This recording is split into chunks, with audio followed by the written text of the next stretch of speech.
ತಾಲೂಕಿನ ಪ್ರಸಿದ್ಧ ಕಾರಣಿಕ ಕ್ಷೇತ್ರಗಳಲ್ಲೊಂದಾದ ಕಾನ್ಗೋಡ್ ಶ್ರೀ ಚೆನ್ನಕೇಶವ ದೇವರ ಸನ್ನಿಧಿಯಲ್ಲಿ ಅನಂತ ಚತುರ್ದಶಿ ನಿಮಿತ್ತ ವಿವಿಧ ದೇವಸ್ಥಾನಗಳಲ್ಲಿ ಧಾರ್ಮಿಕ ಕಾರ್ಯಕ್ರಮಗಳು ವರ್ಷ ಪ್ರತಿಯಂತೆ ಶನಿವಾರ ವಿಜೃಂಭಣೆಯಿಂದ ಸಂಪನ್ನವಾಯಿತು. ಬೆಳಿಗ್ಗೆ ದೇವತಾ ಪ್ರಾರ್ಥನೆ, ಅನಂತ ಚತುರ್ಥ ವ್ರತಾಚರಣೆ, ವಿಶೇಷ ಪುಷ್ಪಲಂಕಾರ, ಮಹಾಮಂಗಳಾರತಿ, ಮಹಾನೈವೇದ್ಯ ಸೇರಿದಂತೆ ಇತರೆ ಧಾರ್ಮಿಕ ಕಾರ್ಯಕ್ರಮಗಳು ದೇವಾಲಯದ ಅರ್ಚಕರಾದ ಶಂಭು ಭಟ್ ಅವರ ನೇತೃತ್ವದಲ್ಲಿ ನಡೆಯಿತು. ಭಕ್ತಾದಿಗಳು ಶ್ರೀ ಸನ್ನಿಧಿಗೆ ಆಗಮಿಸಿ ಹಣ್ಣು ಕಾಯಿ ಸಮರ್ಪಿಸಿ ವಿವಿಧ ಸೇವೆ ಸಲ್ಲಿಸಿದರು.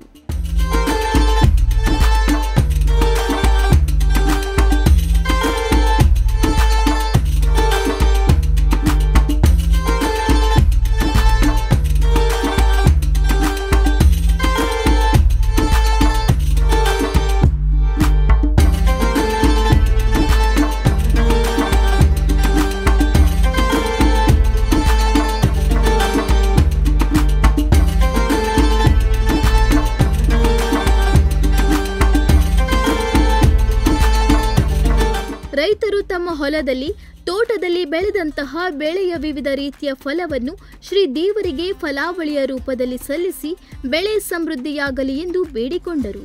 ಪ್ರಾಣಿಗಳು ಮುಟ್ಟಿದ ಅಥವಾ ಎಂಜಲು ಮಾಡಿದ ಆಹಾರಗಳನ್ನು ಅರಿಯದೆ ಸೇವಿಸಿದರೆ ಅನಂತ ಚತುರ್ದಶಿಯಂದು ಶ್ರೀ ದೇವರ ಪ್ರಸಾದ ಸೇವಿಸಿದರೆ ಅದರ ದೋಷ ಪರಿಹಾರವಾಗುತ್ತದೆ ಎನ್ನುವ ನಂಬಿಕೆಯು ಭಕ್ತವರ್ಗದಲ್ಲಿದೆ.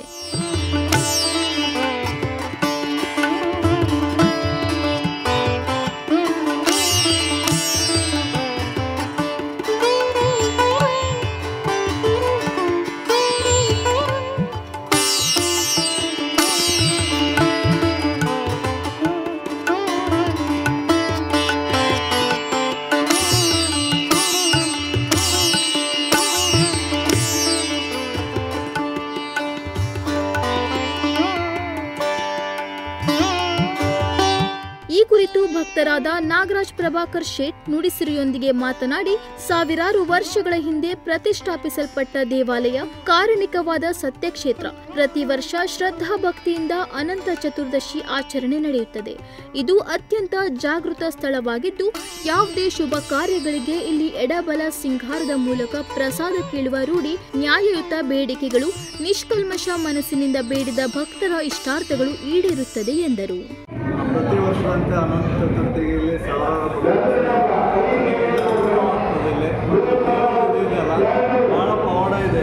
ಇಲ್ಲಿ ನಮ್ಮ ಎಲ್ಲ ಕೆಲಸ ಆಗ್ತದೆ. ಇಲ್ಲಿ ಅನಂತ ಚತುರ್ಥಿ ಪ್ರಸಾದ ಇದೆ, ಪ್ರಸಾದ ಇದೆಯಲ್ಲ, ಅದು ಭಾಳ ವಿಶೇಷ ಅಂದರೆ ಭಾಳ ಪುಣ್ಯ ಪ್ರಸಾದ ಊಟ ಎಲ್ಲ ಮಾಡಿದ್ರೆ ಅದರಿಂದ ಇಲ್ಲಿ ಒಂದು 2,000-3,000 ಇವತ್ತು ಸೇರಿ ಪ್ರಸಾದ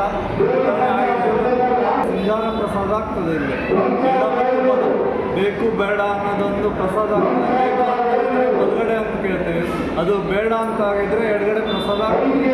ಅದು ವಿಶೇಷ ಇದು ಪ್ರತಿದಿನವೂ ಇದೆ. ಇಲ್ಲಿ ಹೇಳಿದೆ ಕಳುವ ಏನು ಕಳ್ತನ ಆಗಿದೆ, ಇದೆ ಭಾಳ ಜನರಿಗೆ. ಇನ್ನೋರ್ವ ಭಕ್ತರಾದ ಚಂದ್ರಹಾಸ್ ಗೌಡ ಮಾತನಾಡಿ, ಈ ದೇವಾಲಯದಲ್ಲಿ ನಡೆಯುವ ಅನಂತನೋಪಿ ಆಚರಣೆ ವಿಶೇಷವಾಗಿದೆ. ಶ್ರೀ ಕ್ಷೇತ್ರಕ್ಕೆ ಭೇಟಿ ನೀಡಿ ದೇವರಲ್ಲಿ ನಿಷ್ಕಲ್ಮಶವಾಗಿ ಬೇಡಿಕೊಂಡಾಗ ನಮ್ಮ ಕೋರಿಕೆಗಳು ಈಡೇರುತ್ತದೆ ಎಂದರು. ಅನಂತನೋಪಿ ಬಹಳ ವಿಶೇಷವಾಗಿದೆ. ಇಲ್ಲಿ ಬೆಟ್ಟಕ್ಕೆ ಬಂದಾಗ ಒಂದು ಹುಲಿ ಬಂದು ಆವಾಗ ಅನಂತನೋಪಿಗೆ ಹೋಗ್ತೇವೆ, ಊಟ ಮಾಡ್ಕೊಂಡು ಹೋಗ್ತೇವೆ ಅಂತ ಹೇಳಿದಾಗ ಆ ಹುಲಿ ವಾಪಸ್ ತಿರುಗಿ ಹೋಯ್ತಂತೆ. ಅವರು ಊಟಕ್ಕೆ ಬಂದು ಊಟ ಮಾಡಿಕೊಂಡು ಏನೂ ತೊಂದರೆ ಆಗಲಿಲ್ಲ. ಹಾಗಾಗಿ ಚೆನ್ನಕೇಶವ ಪ್ರಸಿದ್ಧಿಯನ್ನು ಪಡೆದಿದೆ. ಬರ್ತಾ ಇದ್ದಾರೆ, ನಮ್ಮ ಕೈಲಾದಷ್ಟು ದೇಣಿಗೆಯನ್ನು ಕೊಟ್ಟು ಹೋಗ್ತಾ ಇದ್ದಾರೆ. ಇನ್ನು ಧಾರ್ಮಿಕ ಕಾರ್ಯಕ್ರಮದ ನಂತರ ಫಲಾವಳಿ ಸವಾಲು, ಅನ್ನ ಸಂತರ್ಪಣೆ ನಡೆಯಿತು. ಶ್ರೀ ದೇವರ ಅಲಂಕಾರ, ಬಾಳೆ ದಿಂಡಿನ ದಂಡಾವಳಿ ಭಕ್ತರ ಆಕರ್ಷಣೀಯವಾಗಿತ್ತು. ತಾಲೂಕಿನ ವಿವಿಧೆಡೆಯಿಂದ ಭಕ್ತಾದಿಗಳು ಶ್ರೀ ಚೆನ್ನಕೇಶವನ ಸನ್ನಿಧಿಗೆ ಆಗಮಿಸಿದ್ದರು.